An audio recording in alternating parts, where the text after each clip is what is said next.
परात्पर परब्रह्म परमेश्वर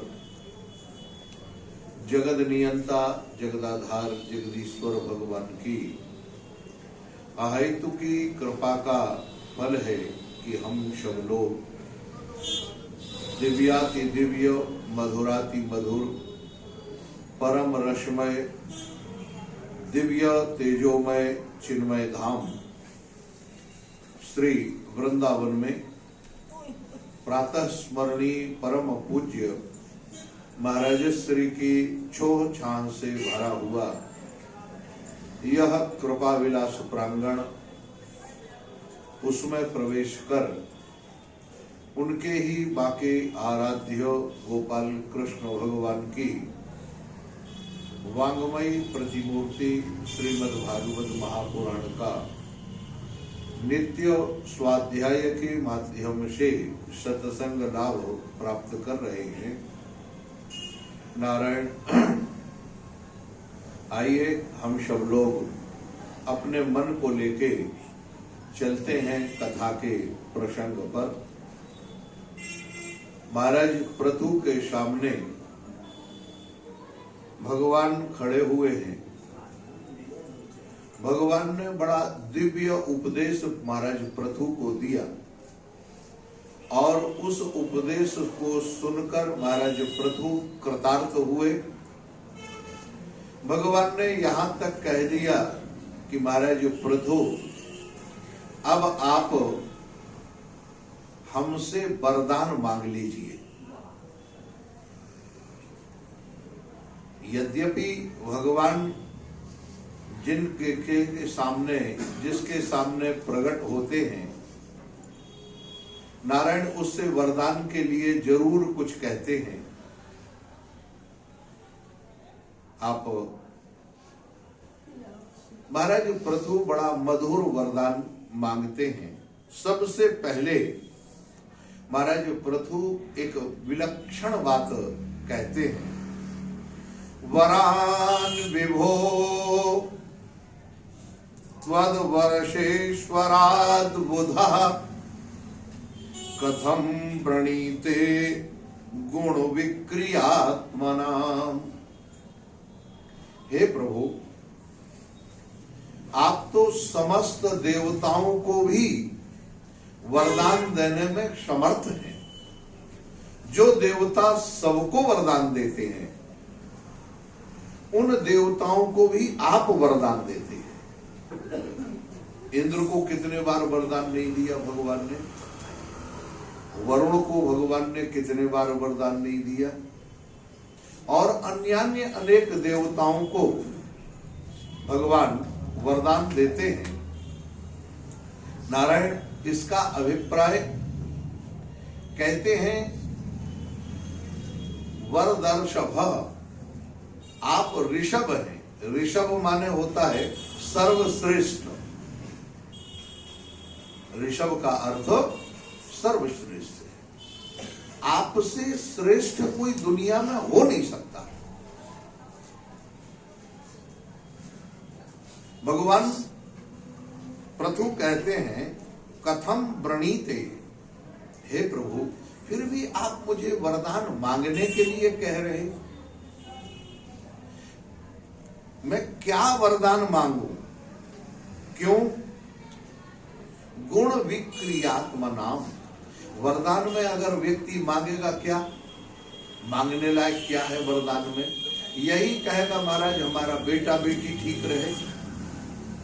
पुरुष वरदान मांगेगा, कहे महाराज हमें सुंदर स्त्री मिल जाए। और स्त्री वरदान मांगेगी तो वो सुंदर पति की कामना करेगी, सुंदर पुरुष मिल जाए। हमारी फैक्ट्री बहुत बढ़िया चलने लगे। हाँ, लेकिन कुछ वरदान मांगने वाले भी बड़े कलाकार होते हैं महाराज। हाँ, बड़ी बुद्धि उनकी तेज होती है वरदान मांगने वालों की। एक ने ब्रह्मा जी की आराधना की, ब्रह्मा जी प्रकट हो गए। ब्रह्मा जी ने कहा बेटा वरदान मांगो।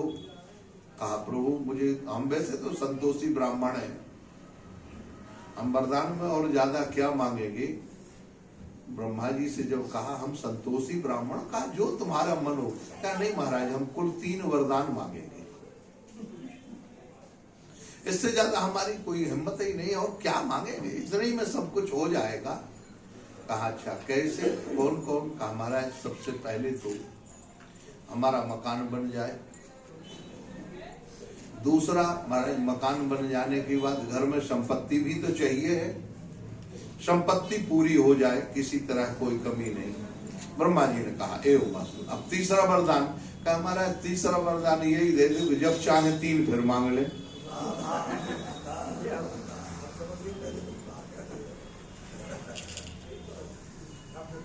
अब महाराज जब भी कुछ दिक्कत आवे और ब्रह्मा जी को याद कर, ब्रह्मा जी ये 2 वरदान दे दो, तीसरा कहा जब चाहे 3 फिर मांग ले।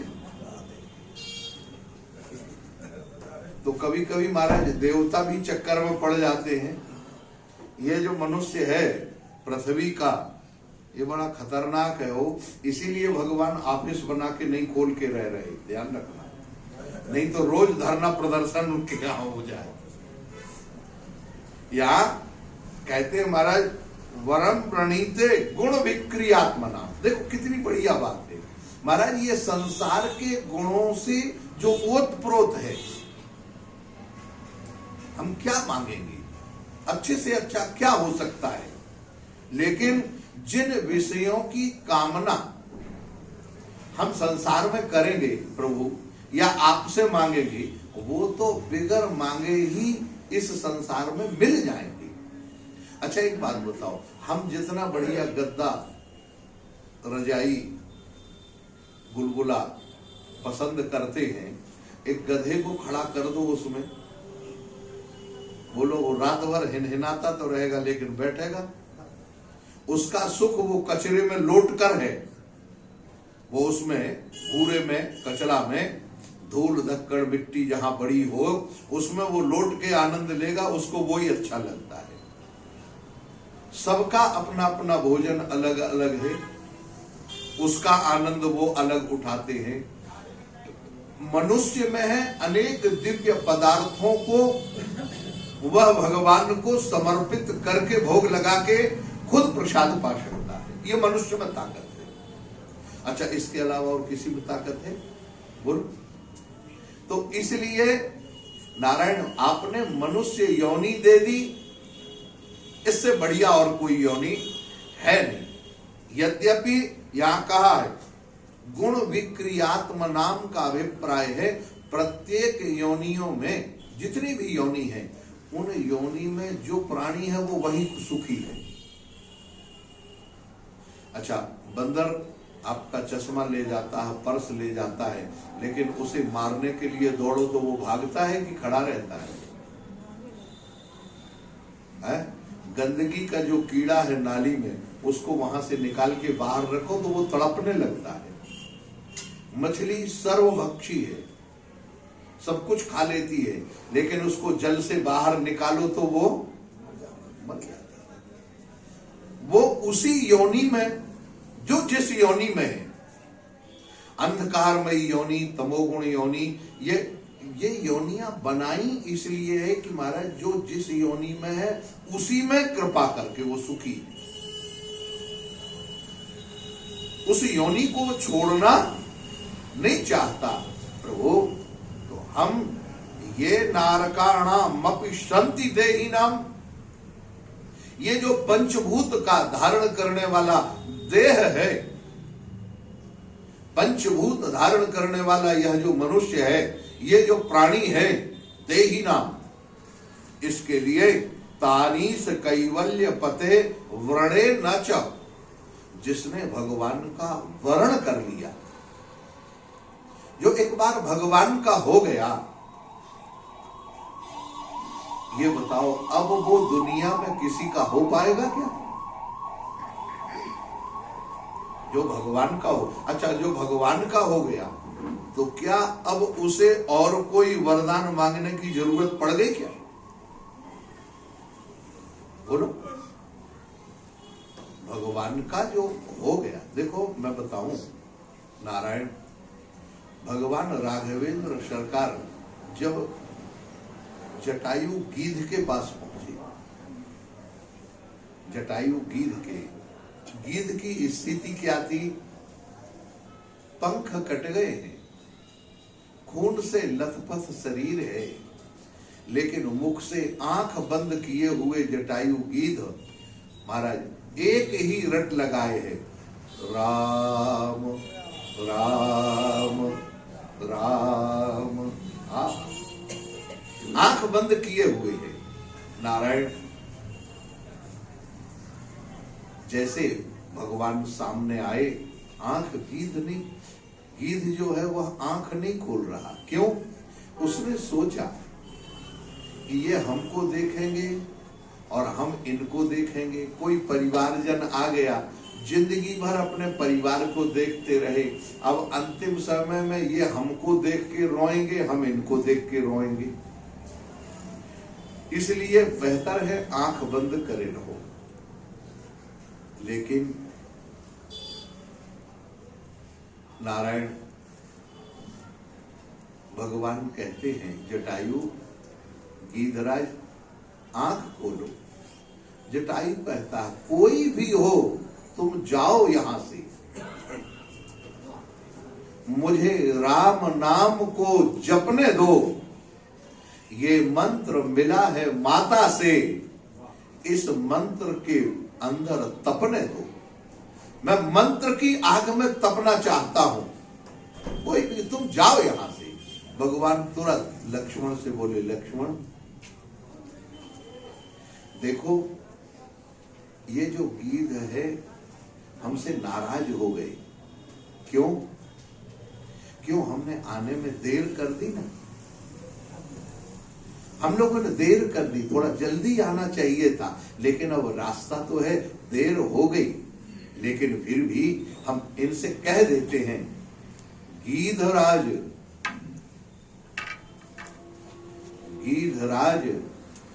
तुम रट रहे हो जिनका लेकर नाम, वही सन्मुख खड़े हुए हैं, दशरथ नंदन तुमको करत प्रणाम। दशरथ नंदन राम गीधराज तुमको प्रणाम करते हैं। गीधराज आंख खोल के देखता है महाराज। आप जरा देखो, जैसे आंख खोल के देखा महाराज, सामने गोद में है, उठाया भगवान ने, गोद में ले लिया। बहुत बड़ा प्रसंग है, गोद में लेके जटाओं से धूल को साफ करते हैं, वहां हमारे बारी पंख को सुधारते हैं, हाथ फेरते हैं। लेकिन इसके बावजूद भी आप देखेंगे नारायण, जैसे भी महाराज भगवान राघवेंद्र सरकार ने कहा, गीधराज अगर तुम्हें कुछ नहीं चाहिए है, कछु दिन प्राण रखो तुम ताता, कुछ दिन प्राण रखो। क्योंकि मैं जब तक लौट के आता हूं, पता बता दिया, सीता को लेके आऊंगा और फिर तुम्हें अयोध्या ले जाऊंगा। अयोध्या में ले जाकर कम से कम तुम्हें एक पुत्र मिल जाएगा, मुझे एक पिता मिल जाएगा। आप उन्होंने कहा, नहीं प्रभु, ऐसी बढ़िया मृत्यु अब के बाद फिर मुझे मिलने वाली नहीं है, मैं तो मरना चाहता हूं। जो ऐसा कहा, अच्छा ठीक है, अगर शरीर छोड़ना ही चाहते हो तो मेरे से वरदान मांग लो। गीधराज कहते हैं, प्रभु क्या वरदान दोगे? क्या है तुम्हारे पास नाथ जो आज मुझे दे सकोगे? भगवान ने कहा, कैसी बात कर रहे हो, चक्रवर्ती नरेश अवध का बिहारी हूं। कहा, महाराज उन्होंने तो जंगल में निकाला तुम्हें, राज्य से किया है च्युत, जंगल भटकाया तुम्हें, विनीत अब संपत्ति रही कहां तुम्हारी है? कोई संपत्ति तुम्हारे पास है कहां? अरे जानते नहीं हो, मेरे को जानो गीध, ये तो मेरी लीला है। क्या? गोलोक वैकुंठ धाम का विहारी हूं मैं। मैं गोलोक धाम, वैकुंठ धाम, साकेत धाम का विहारी हूं, क्या नहीं है मेरे पास, ले लो। कहा कुछ भी बने हो नाथ। देखो गीत कहता है कुछ भी बने हो नाथ, है नहीं संपत्ति साथ। आपके पास अब कुछ नहीं है, क्योंकि गोद ले लिया तो सारी संपत्ति का अधिकारी हूं मैं। आपने जब मुझे गोद ही ले लिया, अच्छा गोद ले लेने के बाद आप बताओ पिता, अगर कोई पुरुष किसी बालक को गोद ले लेता है तो उसकी सारी संपत्ति का अधिकारी बन जाता है कि नहीं?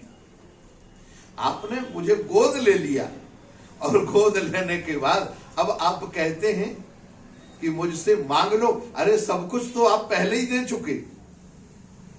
भगवान बलिहार जाते हैं महाराज, ऐसे भक्त के ऊपर बलिहार जाते हैं। आज यहां महाराज प्रथु ये कह रहे हैं महाराज क्या विषयों को मांगेंगे, इसीलिए अब हम और कुछ नहीं मांगते। नारायण कल आपको सुनाया था, विधस्व करना युत मेष वेवरहा। आप मुझे 1000 कान दे दो। अयुत माने 1000। अच्छा, भगवान ने कहा ठीक है, इन्हीं दोनों कानों में 1000 कान की ताकत मैं दिए देता हूं। लेकिन महाराज प्रथु अब दोबारा फिर बात करते हैं। कवुत्तम श्लोक महन्मखच्युतो भवत्पदाम्भोज सुधा कणानिला स्मृतिर पुनर्विस्मृत तत्ववर्त्मनाम को योगिनाम नो वितरत्यलम वरैहि। हे प्रभु, आप मखच्युतो, यज्ञ नारायण भगवान मेरे सामने खड़े हैं। यज्ञ के द्वारा आप प्रकट हुए। यज्ञ नारायण आपका स्वरूप, यज्ञ आपका स्वरूप है। यज्ञो वै विष्णु। और अच्युतः, हे अच्युत, आपकी कीर्ति बहुत है, लेकिन भवत पदाम्भोज, आप अम्भोज, आपके चरणों से जो गंगा जी निकली हुई है, सुधा कणा नीलिव, वह सबको पवित्र करती है। स्मृतिर पुनर्विस्मृति तत्व वर्तमानम। बड़े बड़े महापुरुष जो जिंदगी भर आपकी हे कृष्ण चिंता चिरौ कर्णौ, हे प्रभु आपकी जिंदगी भर स्मृति बनी रहे, ऐसी आप कृपा करें जिंदगी भर। अच्छा, स्मृति बनती है क्या? बोलो। बेटा बेटी की याद आ जाती है हो, हमें अनेक विषयों की याद आ जाती है, लेकिन क्या भगवान की याद आती है? यहां कहते हैं ना, आपके चरण कमलों से जो सुधा कण निकले, पुनर् तत्व वर्तमानम, बड़े बड़े कुयोगियों को आपके चरणों से निकली हुई, आपके मुखारविंद की, महाराज बड़े बड़े महापुरुषों के मुख से आपकी जो कथामृत निकली हुई है, वह कथामृत निकल के कुयोगी नाम हृदय, कुयोगियों के हृदय को भी परिवर्तित कर देती है। माने विषयमान व्यक्ति को भी निर्विषय बनाने में भगवान की कथा समर्थ है। मैं कई बार कहता हूं, आप लोगों को बताया भी, नारायण पिंगला वेश्या देह व्यापार करने वाली जनकपुर में रहती थी। सोचो जरा, महाराज निमि के यहाँ जहां वेदांत का प्रवचन, वेदांत की चर्चा, वहीं देह को सब मैं मानने कर और देह के साथ नारायण देह व्यापार करने वाली एक देवी। लेकिन एक दिन टीकाकारों ने लिखा, महाराज दत्तात्रेय जी महाराज के शरीर से निकल के जो वायु है, वो वायु उस देवी के शरीर पर प्रवेश कर गई। वायु लग गई।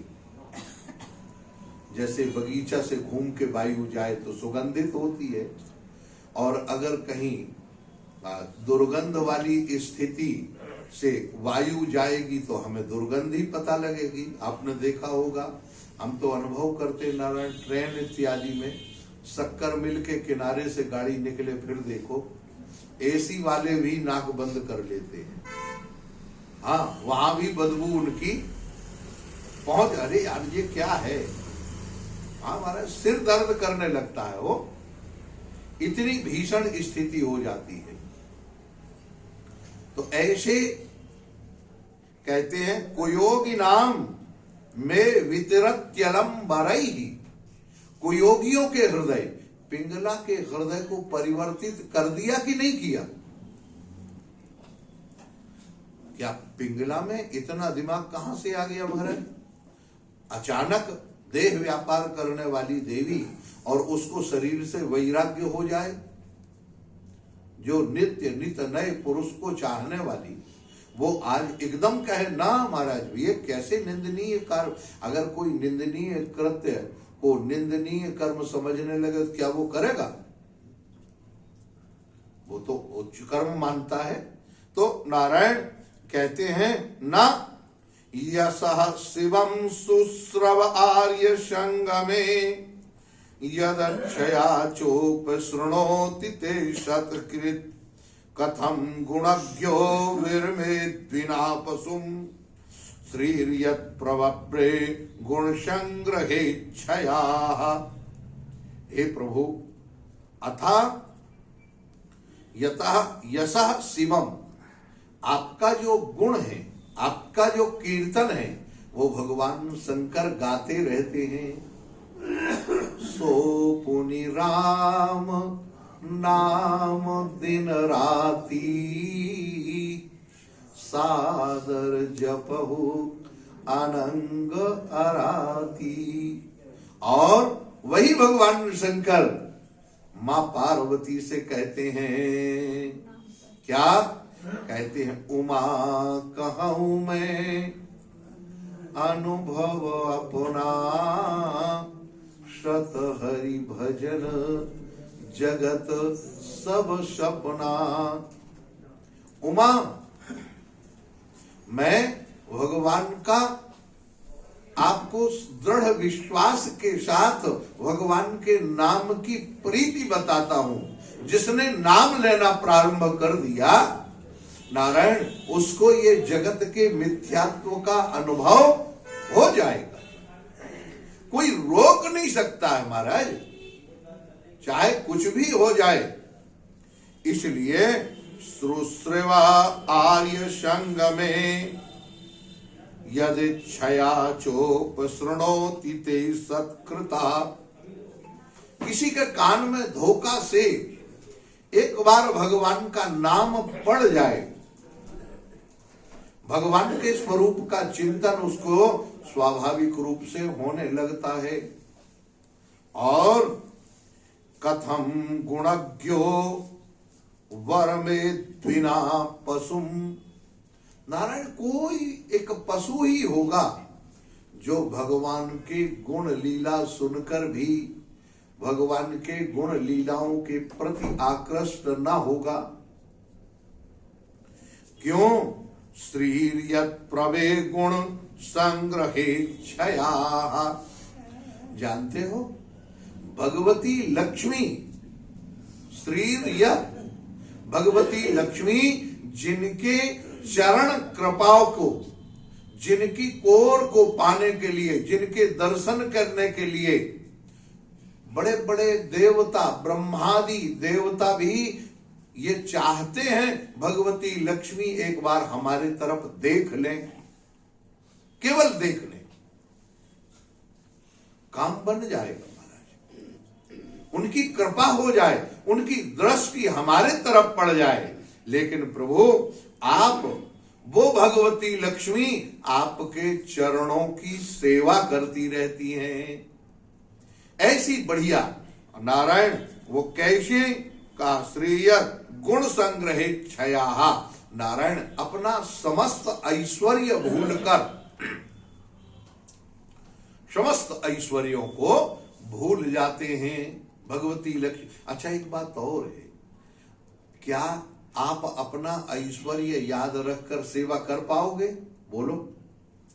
आपको अगर पता लग जाए सेवा करने के लिए, आप सोचोगे कि हम फलाने जी हैं, हमारी ये योग्यता है, हम इतने बड़े आदमी हैं, हम ऐसे हैं, तो क्या सेवा कर पाओगे? बोलो। सेवा में भी नारायण सेवा वही कर सकता है। आप देखें, गोस्वामी जी कहते हैं, सेवक सो जो करे सेवकाई। महाराज सेवक वो जो सेवकाई करे, ये नहीं हो कि बड़े बड़े महाराज आप देखा बड़े बड़े डॉक्टर, बड़े बड़े महापुरुष। हमारे पूज्य महाराज श्री प्रातः स्मरणीय स्वामी श्री अखंडानंद जी महाराज के पास जब विष्णुकांत शास्त्री जी आते थे, जो गवर्नर रह चुके उत्तर प्रदेश के, वो महाराज जी के शिष्य थे महाराज। लेकिन जब आश्रम आते थे तो अपने सारे पुलिस वालों को और सब लोगों को हटा देते थे। कोई भी, सोचो गवर्नर के लिए कितनी पुलिस रहती, कितनी फोर्स का, कोई किसी की जरूरत नहीं, एक बॉडीगार्ड, एक केवल, और वो भी उसके लिए अलग कमरा होता। कहा यह हमारा गुरु स्थान है, इसमें हमें कोई खतरा नहीं है। और महाराज जी के पास, महाराज हम लोग साथ में बैठ के ऐसे घोटू से घोटू लगाकर भोजन करते थे, एक साथ नीचे बैठ के वो, और बड़े प्रेम से इतने बड़े पद पर होके, और महाराज भोजन करते हुए कभी कभी आनंद, बड़ा विनोदी स्वभाव था उनका, ऐसे हाथ मारते, एक पंडित क्या कर रहा, ऐसे ले, एक इसको दो। और महाराज जी के आश्रम में नीचे बैठकर कथा सुनना, और इसके बाद कथा होने के बाद फिर महाराज दरी को साफ करके घड़ी करके रखना, मंदिर में जाके पीछे राधा गोपाल के मंदिर में झाड़ू लगाने लगना। सवेरे सवेरे उठ के महाराज एक दिन देखा, सवेरे झाड़ू पड़ी थी, नाली चौक हो रही थी, विष्णुकांत शास्त्री गवर्नर होते हुए हाथ से झाड़ू लेके नाली साफ करने लगे। महाराज, अरे महाराज ये क्या कर रहे हैं, कैसे? महाराज जी को पता लगा, अरे क्या कोई पता नहीं लगा, ये गुरु का आश्रम है, ये पानी फैल जाता है, यहाँ लोग अभी दर्शन करने के लिए निकलेंगे, मैंने थोड़ा नाली खोल ली तो क्या हुआ? श्री ऐश्वर्य भूल कर महाराज इतने निरभिमानी, केवल ये दर्शन नहीं था उनका कि कोई प्रदर्शन, आज हम निरभिमानता का प्रदर्शन करते हैं, वो हमारे यहां दर्शन नहीं होता, प्रदर्शन। महाराज प्रथु भगवान नारायण से कहते हैं, प्रभु भगवती लक्ष्मी आज सब कुछ छोड़कर आपके चरणों की सेवा कर रही हैं। सोचो कितनी बड़ी आदमी है, रत्नाकर स्तव ग्रहे गृहिणी च पद्मा, जो क्षीर सागर की, महाराज रत्नाकर समुद्र है, उनकी बेटी है। क्या नहीं मिल जाएगा, क्या नहीं दे सकती हैं? लेकिन इसके बाद भी प्रभु आपके प्रभि गुण संग्रह इच्छा, वो केवल आपके चरणों की कृपा चाहती है, आपके चरणों का सानिध्य चाहती है। इसलिए, और जिसे आपके चरणों का सानिध्य मिलता है, महाराज वह केवल आपके चरणों को ही देखता है और कुछ देखता नहीं है, उसको और कुछ चाहिए भी नहीं। संग्रहेच्छया, मानो भगवान ने कहा, प्रभु एक बात बताओ, प्रभु तुम लक्ष्मी जी की इतनी बड़ाई कर रहे हो, लक्ष्मी जी ने अपना निरभिमान करके इतना सब कर लिया, ऐसी सेवा कर रहे, इसके पीछे रहस्य क्या है, एक बात बताओ, कुछ कहना चाहते हो का? महाराज प्रथु हंस गए हो, कहते हैं प्रभु एक बात बताऊं, कहे क्या? अब दूसरा देखो बड़ा मजेदार, अथा भजे त्वाखिल पुरुषोत्तमम, हे पुरुषोत्तम भगवान, हे जगत नियंता, हे पुरुषों में उत्तम, जिनकी उत्तम कीर्ति है, ऐसे पुरुष सिंह उत्तम प्रगति पुरुष से परे जो दिव्य महापुरुष, हे प्रभु अखिल गुणालयम पद्म करे व लालसा। गुणालय, आप गुणों के भंडार हैं, समस्त दिव्य गुण आप में विद्यमान हैं, सारे के सारे गुण आपके पास आते हैं, आप में निहित रहते हैं। और प्रभु लालशम पद्म करेव, हाँ महाराज, आपकी चरण सेवा करने वाली भगवती लक्ष्मी वो आपकी सेवा करती हैं। काचा अप्याबरो के पतिस्प्रधो कली नर न स्यात् कृत्वच्चरणैकतानयो। देखो, अच्छा प्रभु एक बात बताओ, एक पति और उसकी दो पत्नी, दो चरण दासी हो जाए और दोनों चरण सेवा करने लगे, तो इसमें कोई दिक्कत है क्या? भगवान कहते ना ना ना, इसमें क्या दिक्कत है?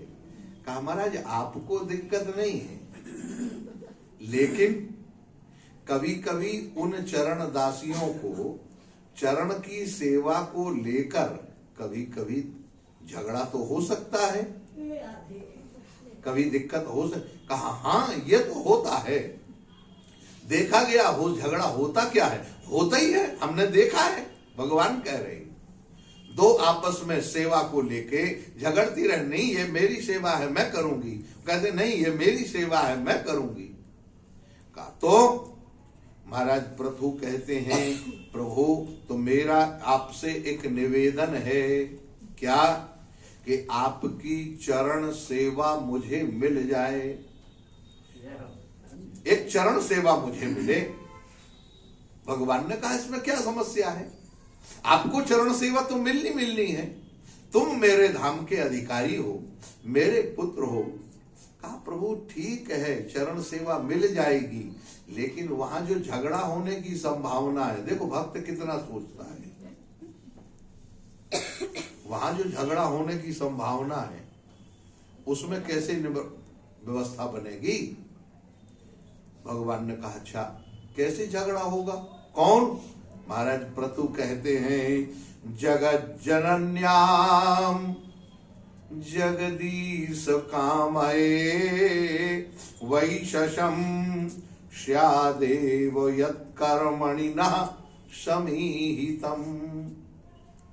हे प्रभु आपकी चरण सेवा मिल जाएगी, आपको कोई समस्या नहीं है, लेकिन आपके चरणों की सेवा को लेकर वहां पहले से जो चरण दासी एक बैठी हैं आपकी, कौन? जगत जनन्याम, यो जगत जननी जगदम्बा भगवती मां लक्ष्मी, और वो लक्ष्मी जिनकी एक कृपा कोर पाने के लिए देवता तरसते हैं, समस्त देवताओं को, समस्त दिव्य महापुरुषों को, सबको ठुकराकर वो केवल आपके दिव्य गुणों से मोहित होकर उन गुणों के कारण आपकी चरण दासी बनी हुई है।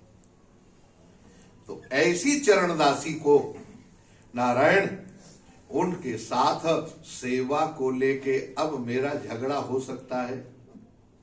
अगर झगड़ा हो जाए तो नारायण स्यादेव यत्कर्मणि न समाहितम, यत्कर्मणि मेरे इस चरण सेवा के कर्म को लेके, लेकिन प्रभु आप वरदान दे दीजिए। कहा वरदान तो तुम पहले ही मांग चुके हो, अब क्या? कहा नहीं प्रभु एक वरदान और चाहिए, यह वरदान ज्यादा जरूरी है।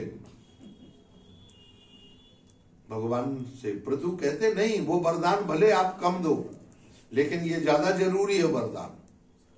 कौन सा? कहा करोसि फल्वज्ञरुदीन वत्सला, हे प्रभु आप दीनों के वत्सल हैं, कृपा करने वाले हैं।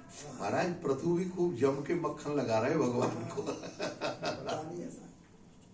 हाँ महाराज, जिसमें सामने आ जाए किसी भी तरह, कहते हैं फलव्यरुः फल दीन वत्सला, हे दीन वत्सल, दीनों के ऊपर कृपा करने वाले भगवान, स्वएवोधिष्ठे विभर्तस्य किम त्वया, प्रभु आप कृपा करके मेरा पक्ष लेंगे, लक्ष्मी का पक्ष नहीं लेंगे, वरदान अभी दे दो। भगवान हंस गए, कहा प्रभु तुमने वरदान तो दे दिया, लेकिन ऐसा वरदान तुमने मांग लिया तो महाराज प्रभु अब दूसरी बात कहते, जरा देखो, कहते महाराज, भजन्त्य त्वाम मत एव साधवो व्युदुष्य माया गुण विभ्रमोदयम् भवत्पदानुस्मरणादृते शताम् निमित्य अन्यद् भगवन्न विद्महे। हे प्रभु, भजन्त्य त्वाम अथ, हे प्रभु जो संत आपका भजन करते हैं, जो साधु, जो साधक, जो सदगृहस्थ, वानप्रस्थ, ब्रह्मचारी, ये सब छोड़कर जब आपका भजन करते हैं तो आप भी उनका भजन करने लगते हैं। त्वा साधो व्युदस्य माया, आपकी माया गुण विभ्रमोदयम, आपकी माया जो है वो उनके तरफ झांकती भी नहीं है, आपकी तरफ देखती, उनके तरफ देखती नहीं है, जो आपका भजन करने वाले हैं, जो आपके हो चुके हैं। जिस पर आपका, जो एक बार आपका वर्ण कर चुका, अब वह दुनिया का वर्ण करने में समर्थ। आप देखें महाराज, इसका उदाहरण मैं बताता हूं। आपने देखा होगा मानस में श्री शूर्पणखा पूरे कुटुंब को झगड़ा लगाने के बाद, राम रावण का झगड़ा होने के बाद, बताइए वो कहीं कहां चली गई? कुछ पता हुआ? जिंदी है कि मर गई, क्या हुआ बताओ? वो चली गई महाराज भजन करने के लिए एक दिव्य लोक में, वहां भगवान को पति रूप से प्राप्त करने के लिए भजन करती रही, क्योंकि नजर तो पहले ही लग गई थी ना, तुम सम पुरुष नमो सम। हाँ महाराज, और जब ये बात बन गई तो वो वहां जाकर आप देखें, कहा भाई भगवान ने कहा था इस समय तो मैं एक पत्नी व्रतधारी हूं, लेकिन हां आगामी समय में तुम मेरा वर्ण कर सकती हो। लेकिन नारायण ये तो वासनावान होकर भगवान से प्रार्थना कर रही थी। भगवान तो उपासना से मिलते हैं, वासना की पूर्ति नहीं करते, वासना का निवारण करते हैं। याद रख, भगवान वासना का निवारण करते हैं और उपासना से भगवान मिलते हैं। लेकिन स्थिति क्या हुई इसकी? नारायण ये दूसरे समय त्रेता के बाद द्वापर में बनी और वही कुब्जा रूप में प्रकट हुई। आप जरा देख, पीछे कुबड़ी, 3 जगह से टेढ़ी मेढ़ी। क्यों भाई? क्योंकि जो एक बार भगवान का हो चुका, अब वो संसार का होने वाला। कुब्जा बहुत सुंदर थी, बहुत सुंदर थी, लेकिन 3 जगह से टेढ़ी मेढ़ी, पीठ में कुबड़ और ऊपर से। हाँ महाराज, चलती कहीं थी, परत चलत कहूं पग धरत कहूं, ऐसी स्थिति में ऐसे कटोरा लेके हाथ में, और नारायण इधर पैर रखती थी तो वहां पहुंच जाता था। सब लोग कुबड़ी कुबड़ी कहकर चिढ़ाते थे, उसका मजाक बनाते थे। क्यों? नारायण जो भगवान का वर्ण करने वाला व्यक्ति होता है उसको जगत पहले मजाक बनाता है, याद रखना। क्यों? पूज्य पंडित गया प्रसाद जी महाराज कहते थे, देखो जो व्यक्ति मठ मंदिर और स्त्री, भूमि और व्यवहार, ये पांचों तब ही मिले जब कोप करे। आपको मठ मंदिर प्रतिष्ठा व्यवहार देवी इत्यादि ये सब जो व्यवस्था है ये तब मिलती है जब परमात्मा का कोप होता है। आप ये मत समझिए कि हमारे पास बहुत ऐश्वर्य है, ये भगवान की कृपा है। हाँ महाराज, भगवान की तो कृपा अलग है महाराज। हाँ महाराज, खींचे मुक्ति देते हैं, रीझे दीन ही लंक। और अंधाधुंध दरबार है, तुलसी भजऊ। हाँ महाराज, ये भगवान का दरबार कुछ अलग टेढ़ा, इसकी व्यवस्था अलग है। वो वाल्मीकि रामायण में एक कथा है, याद रखना। हाँ, एक कुत्ता यज्ञ की सामग्री को जूठा कर दिया और उसने मार दिया महाराज। वो रोता हुआ भगवान के दरबार में पहुंचा, कहा हमको इसने मारा है, इसको आप दंड दो, आप लोग क्षमा करना महाराज। ये कथा सत्य है, लेकिन हम आपको दृष्टि करके नहीं कह रहे, कोई इस तरीके से लगे तो आप पहले क्षमा मांग लेते। उन्होंने कहा इसको महंत बना दो आश्रम का। महाराज ऐसे कहा, हाँ ऐश्वर्य पाने के बाद ये किसी का नहीं रहेगा, उसके मद में चूर होगा, अनेक तरह के हाँ उपद्रव करेगा महाराज, इसको नारकी यातना मिल जाएगी। देखो कहां कहां, तो इसीलिए बांधवा त्याग वैराग्य ये 5 अनर्थ उसके जुड़ जाते हैं महाराज।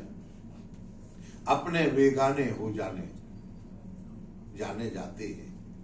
ध्यान रखना, अपने ही बेगाने, अपने लोग जब विरोध करने लगे, अब बंधु बांधव विरोध करने लगे, हर जगह अपमान होने लगे, समझ लेना अब भगवान की कृपा हो रही है। अब उस समय भजन बढ़ा दो, भगवत दर्शन तुरंत हो जाएगा। ये पूज्य महाराज श्री स्वामी अखंड जी महाराज ने अपनी डायरी में लिखा है। परमात्मा का दर्शन ऐसे नहीं, जब जगत से विरोध हो जाए, जब जगदीश से अनुरोध होता है। जगदीश की कृपा का अनुभव तब होता है जब जगत से आप अलग हो जाएं, जगत को छोड़ना चाहें। यहां लिखा हुआ महाराज प्रथु कहते हैं, भवत पदानुस्मरणे द्रता शताम। हे प्रभु, आप तो दिव्य गुणों से रीझते हैं, और क्यों? क्योंकि आप जो सब कुछ छोड़कर आपके चरणों में आ जाता है, आप उसके तरफ पहले जो दीन है, असहाय हैं, उनके तरफ आपका ज्यादा ध्यान होता है। आप निमित्त अन्यद भगवन्न विद्महे, भगवती लक्ष्मी से भी आपको ज्यादा कुछ लेना देना नहीं है। आप उनका भी ध्यान इतना नहीं रखते जितना अपने भक्तों का ध्यान रखते हैं।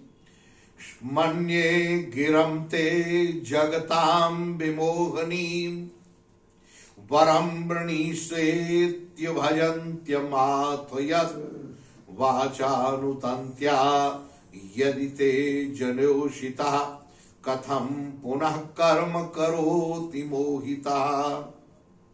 हे प्रभु, मन्ये गिरम, मैंने ये माना है वेद रूपी वाणी के द्वारा यह सारा जगत बंधा हुआ है। सारा जगत एक आशा में बंधा हुआ है, सारा जगत एक स्वरूप में बंधा हुआ है। अच्छा बोलो, हम सब लोगों को एक आशा है कि नहीं? कोई भी एक आशा में हम लोग जी रहे हैं कि नहीं? आशा लगी हुई। भजन्त यत् वाचानुतंत्या तस्य वाक्तंत्री नामानी दामानी चो। उपनिषद कहता है भगवान की वाणी, वेद रूपी वाणी से हम लोग सब भरदे हुए हैं। वेद रूपी वाणी के द्वारा हम अपने आप सबके साथ एक दूसरे से बंधे हुए रहते, लेकिन वरम्बणीश्वेत भजन्त्याथयत् वाचानुतंत्या यदि रोषिता कथम पुनर्कर्म करोति मोहिता। वेद में आपने ये लिखा है महाराज, इस कर्म करने से ये फल मिलेगा, ये कर्म करने से ये फल मिलेगा, तो लोग कर्म में ही उलझे हुए हैं। ये नहीं जानते कि कर्मों से ऊपर उठकर जो भजन में लग जाएगा भगवान उसको मिलेंगे। कर्म फल के द्वारा परमात्मा कभी नहीं मिले किसी को। बोलो कर्म फल के द्वारा मिले क्या? बताओ आप। कभी कर्म फल के द्वारा परमात्मा नहीं मिले। अगर भगवान जब भी मिले हैं तब कृपा से मिले हैं। अपने भगवान की महाराज जब तक कृपा नहीं, त्वयान्मय आत्माया जन ईश खंडितो यदान्यलः रतात्मनो बुधा यथा चरेद्वलितम पितास्तव तथा तवेर्वार्हति न समीहितुम। भगवान से महाराज प्रभु अंतिम बात कहते हैं, प्रभु पिता की तरफ पुत्र ध्यान दे कि ना दे, पुत्र का ध्यान पिता के तरफ कितना रहता है या बिल्कुल नहीं रहे, लेकिन पिता हमेशा अपने पुत्रों का कल्याण चाहता है। इसी तरह से प्रभु ये जो भक्त हैं संसार में, चाहे वो छोटा हो चाहे बड़ा हो, भक्त तो भक्त होता है आपका।